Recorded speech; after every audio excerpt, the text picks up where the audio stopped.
Doctor Baba Saheb આંબેડકરની 135મી જન્મ જયંતિ આપણે ઉજવી રહ્યા છીએ ત્યારે આનંદનો પ્રસંગ છે।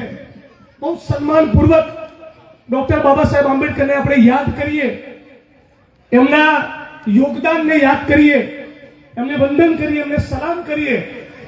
એક આનંદની લહેર હોય, એક ઉત્સવ આપણી બધાની વચ્ચે હોય છે, પણ આ આનંદ કરતા કરતા, મોજ કરતા કરતા, સેલિબ્રેશન કરતા કરતા કેટલીક ગંભીર વાતો પણ મને લાગે છે કે પ્રસંગે આપણે ચર્ચવી જોઈએ।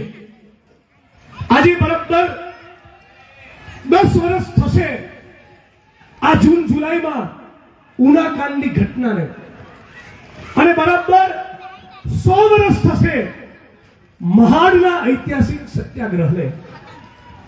આજે 100 વર્ષ થયા, પણ આપણા ગુજરાતમાંથી, આપણા દેશમાંથી, ઇન્ક્લુડિંગ જે અમારી પાર્ટીની સરકાર છે, ત્યાં પણ હજી આબડછેટની નાબૂદી થઈ નથી।